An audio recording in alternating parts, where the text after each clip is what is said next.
Bye, Super Babert. Love you, Super Babert. I got bad front brakes. Gotta be careful there.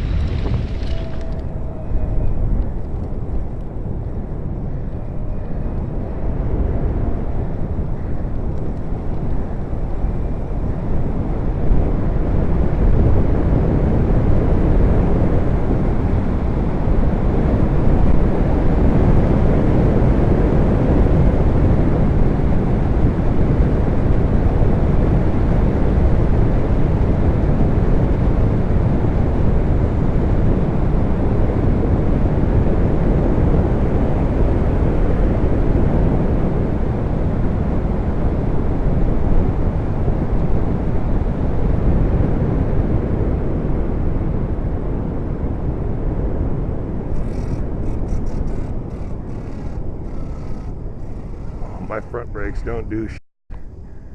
Darn it. I guess I should have switched them earlier. I might have to have Fear to drive in some, I might have to have her drive my brakes in. They're in the pail in a bag. I could put new pads on and work.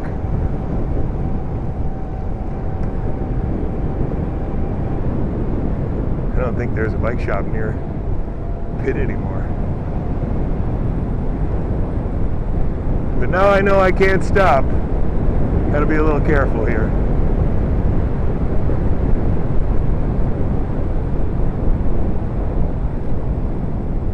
I mean, I can slow down very good with my back brake, but slamming on brakes is not gonna happen today. So Adam Hantman's lab does some very cool stuff with motor cortex. What they do is they work on dexterous movement. And this is a sort of controversial idea to work on dexterous movement in mice because, well, primate people would argue that a lot of the machinery that permits dexterous motion, skilled, fine motor operations like playing the violin, are because there are direct connections between motor cortex and motor neurons in the spinal cord, and those connections are, by consensus in the literature right now, not present in rodents. So primate people would argue, and I only recently learned this, but I'm just saying it because I know it or have heard it. Primate people would argue that the lack of that direct pathway from motor cortex to spinal cord limits the fine motor movement possible and skilled movement possible for rodents.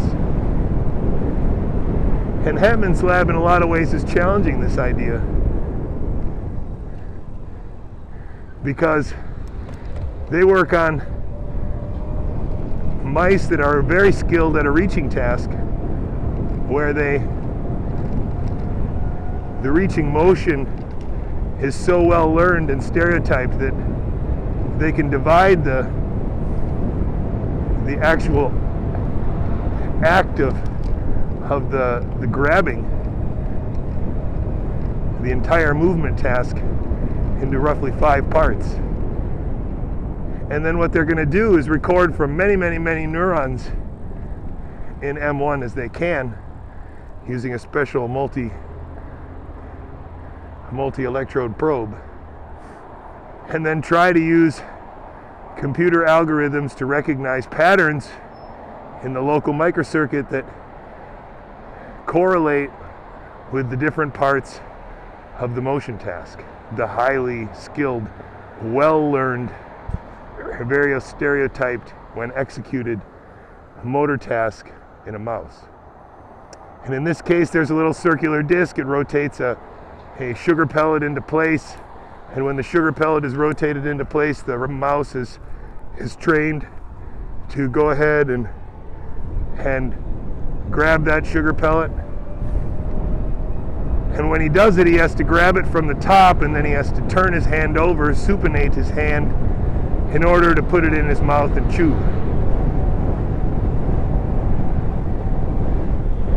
And they do this with just one paw. I'm not sure exactly how they get the mice to only do it with one paw. But if you watch the videos, it seems to do with the fact that they are standing on a narrow bar. So it's not very easy for them to lift both paws and grab the sugar pellet with two paws.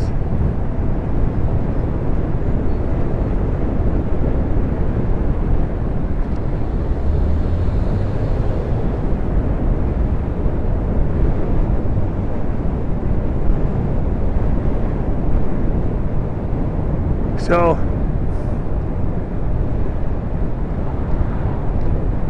the single hand reaches out like this, it grabs the pellet, and then it turns it over, supinates, and it eats. And each part of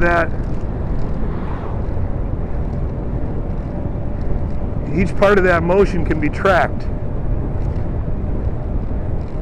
And then what Adam Hantman's lab, boy, I sure hope his first name is Adam, what the Hantman lab has figured out how to do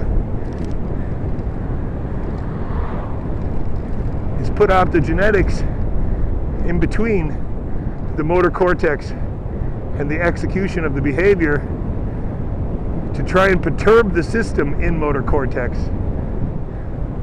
And then, using computational neuroscience principles and ideas, they make hypotheses, predictions about what the network should do, or more importantly, what the behavior outcome should be if M1 plays a executive role or a subservient role in the execution of the behavior.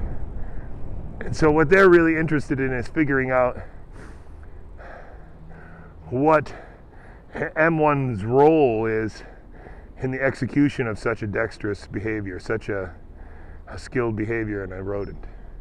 Is M1 storing the motor pattern? Is M1 providing the motor pattern? Is M1 just scaffolding for muscle control? That Adam Hantman's paper. Oh shit. I got brake problems here.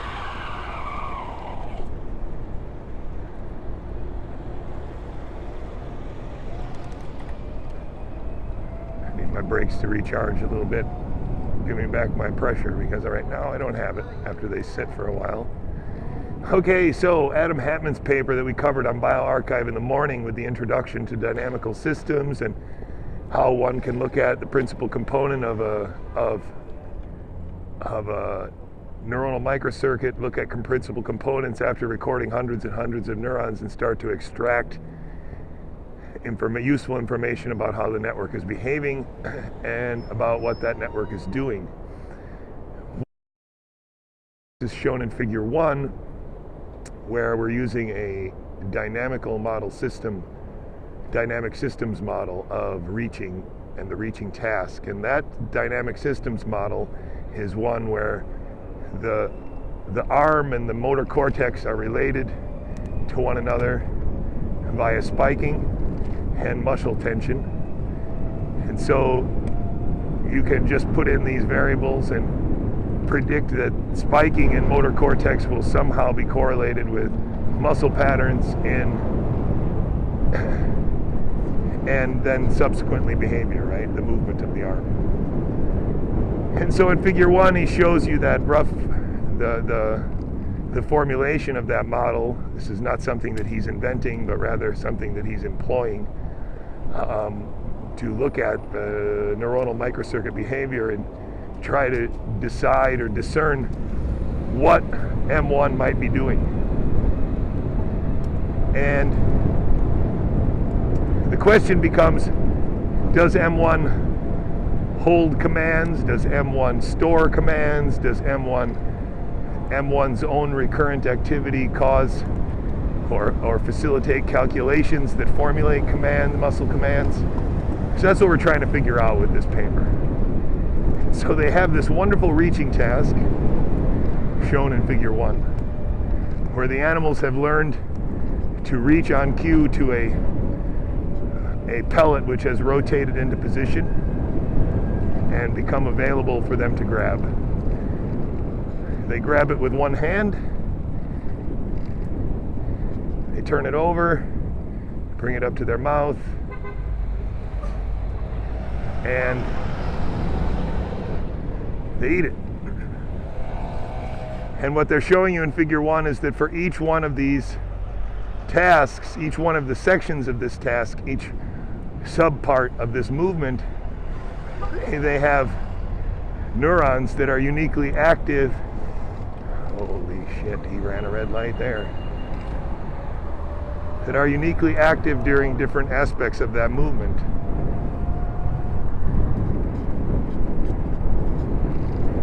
And that, wow, and then he turned left from the right without having a turn signal on. It's like he's running from the cops.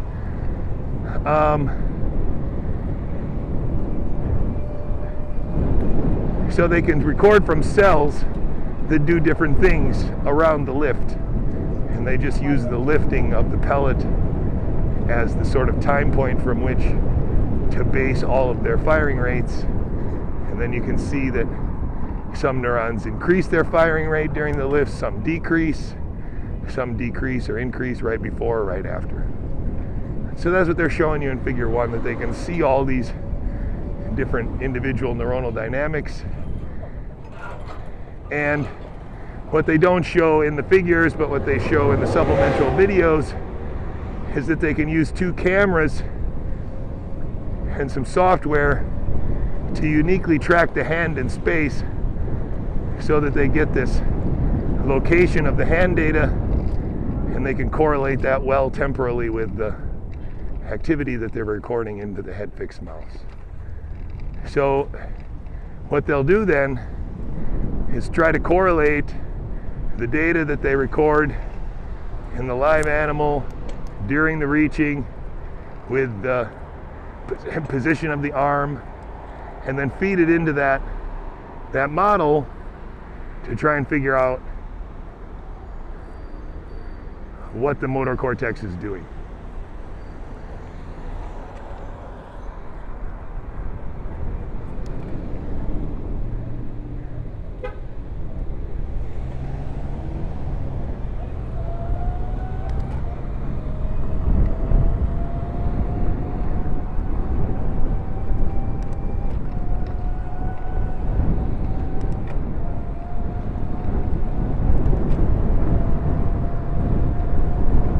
So that's figure 1. Figure 1 was pretty easy. You know, they give examples again of all the different neurons that they see when they're activated. And now in the second figure, what they want to do is use optogenetics to perturb M1. And they have 3 different perturbations in figure 2. The first perturbation is to stimulate VGAT positive neurons in M1. And we know that from on Marie's paper. That guy's racing me, just so you know. He's angry because I'm ahead of him.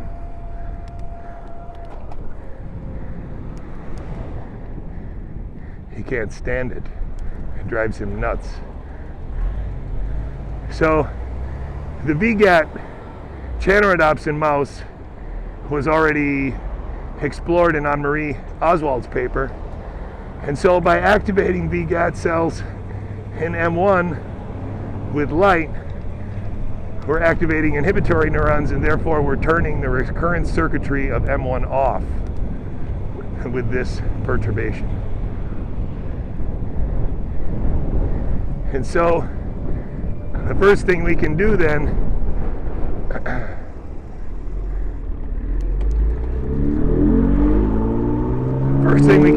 is make inferences about what M1 is doing. And what we see is that when we use VGAT and we turn off the system briefly, then after the system is released from the laser, the animal continues to execute the movement. that is a pretty wonderful observation. And then they do the opposite perturbation. And they use genetics to stimulate with chanorodopsin one of two excitatory populations in layer 5 of the cortex, the IT and the PT type cells. Two subpopulations of cortical pyramidal cells that are known already from genetic markers and known to project to different locations subcortically. And so by looking at these two functional groups and stimulating them, the hypothesis was that if the dynamic system of M1 has to exceed a threshold in order to activate the movement, then by stimulating PT or IT cells, you might change the time course of the initiation of the movement. You might make it easier. You might make the movement less controlled. Something was the hypothesis, right? But lo and behold, what happens when they perturb that system in that way? The animal continues to reach after the laser goes off. So that's a pretty spectacular result,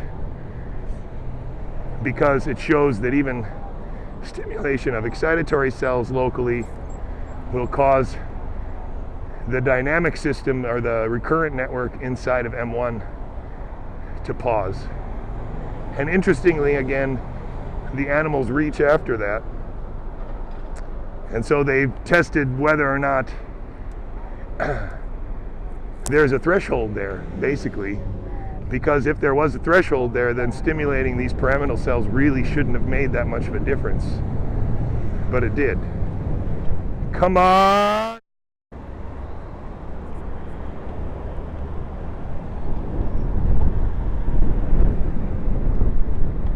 So figure 3 now is going to try and use the reaching dynamic systems model to sort of make measurement predictions about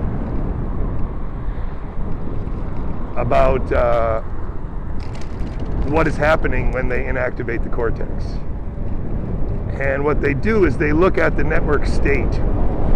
And that again is what they get from recording from many, many, many neurons and then doing a principal component analysis on all their firing rates to find the 3 principal components that they can then use to describe the network state, and then compare the network state with laser off reach or non-reach. And what they see is that the activity of the network predicts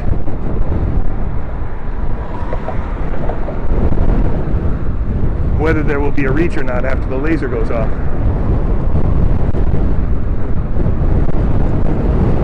And that's an interesting sort of analysis, because essentially what it shows is that when the cortex is being inhibited, they can still see the state of the network.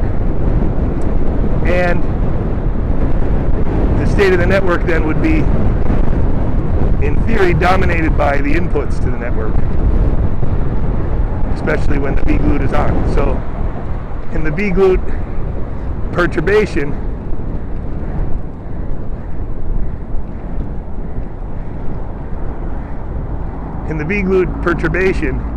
what they're really looking at is the background activity during the perturbation to see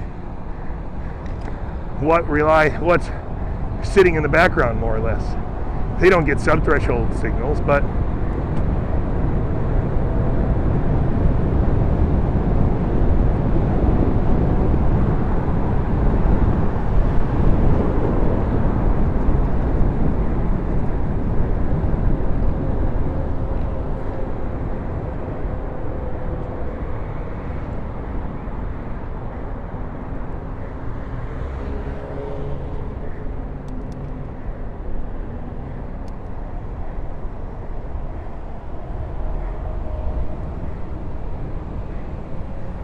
so here they see that it's the external inputs that seem to be determining whether or not the system will go toward the reach and finish the action in a different way. And that's what they also note in the text, is that when they turn the laser off and the reach proceeds, it proceeds much faster and with less startup time necessary than when it starts from scratch from the queue.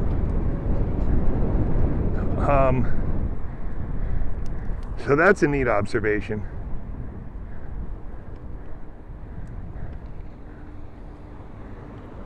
Because it suggests that when they block the cortex, that the state that the cortex is in is kind of variable, and that variable state that the cortex is in, driven by external inputs, is what determines the behavioral output when the laser is released, when the laser is turned off. And that's, again, using the dynamical model as a predictor of what, or as an evaluator of what the difference in external inputs is. And when they do that, they see that the external inputs are different, or appear to be different, during the trials where you get a reach versus no reach after the laser goes off. And so again, remember what we're trying to do. We're trying to perturb the system, but still let the system work. It's not a take something out permanently kind of thing. We're perturbing the system and then seeing if the behavior is perturbed. Look at this guy drive right through the middle of the street. Do you see that? That's how they do it here. There's no concern for traffic laws when it comes to bikes, because he doesn't care if he's in the middle of the road. He really doesn't. Because he's just looking at me like, what are you doing here?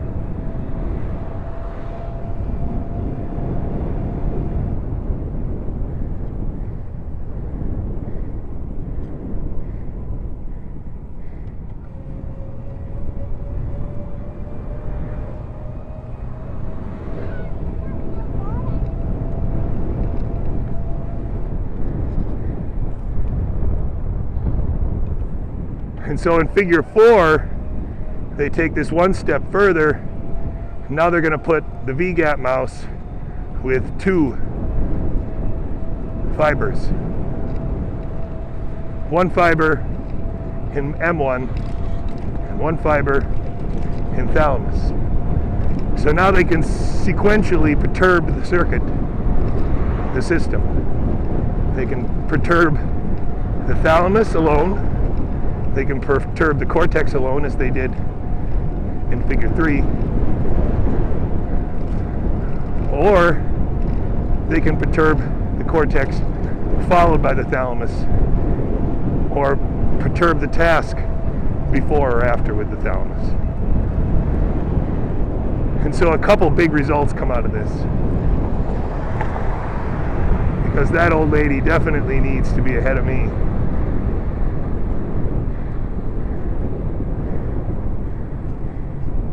Because if she's not ahead of me,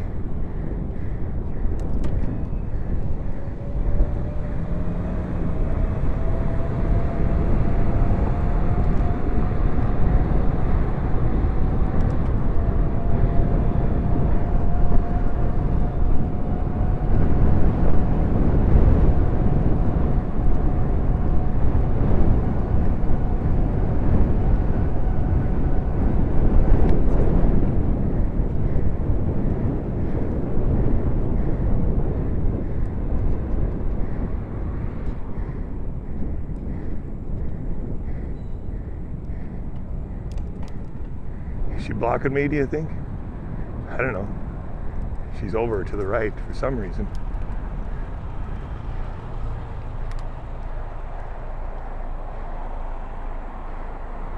And so now what they find out is that they can use this perturbation to show that the thalamus is providing that. Because now what they're going to do, right, is they lock off the cortex. When they turn on or turn off the laser, when they've locked off the cortex, what typically happens is that the motor program proceeds after the laser goes off. So the obvious question now would be, what happens if we inhibit the thalamus just as we release the cortex?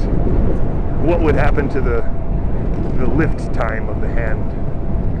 The lift time being the sort of indicator that the motion program has started. And what they see is that sequential inactivation of cortex and thalamus again delays the initiation of the movement, implying, according to their dynamic systems model, that the thalamus is providing an input, and that input drives activity in M1. And without that input, M1 is not capable of running that motor command. I mean, in reality, the motor command may not be in M1, right? And that's what Hantman Lab is trying to figure out.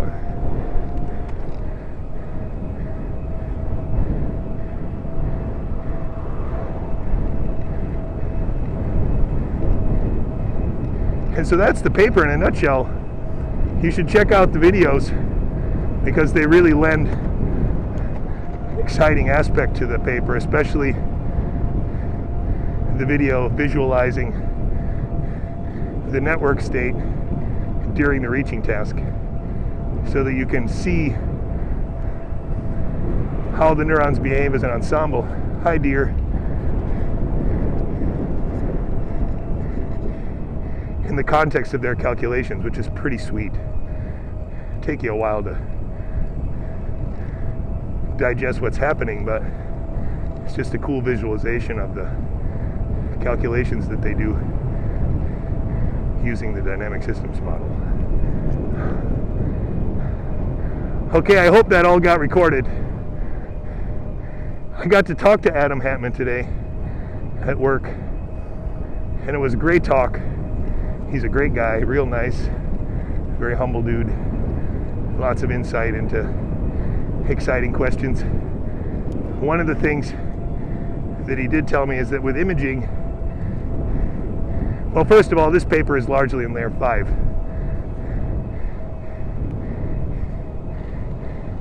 And when they use imaging to look in upper layers, layer 2, 3 is not really active during the execution of the motor task, but really active as an indicator of success or failure of the reaching task, like a corrective signal or feedback information. So that's interesting, and that's still yet unpublished data, but it's going to come out soon. But that's imaging instead of tetrodes. They are now trying to start using a neuropixels probe that has been kind of remodeled to put more of the electrodes in the cortex. And that should help them get the kind of sampling rate, sampling numbers in terms of neurons that they need in order to start looking at really the layer-to-layer dynamics of these processes.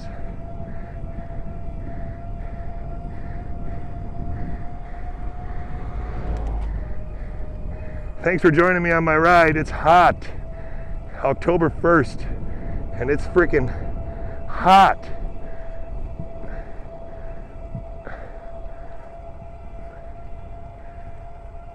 Yep, thanks a lot. See you guys next time.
I'm not pushing the speed on the hill this time because I don't have brakes. Although my back ones work fine after I warm them up a little bit.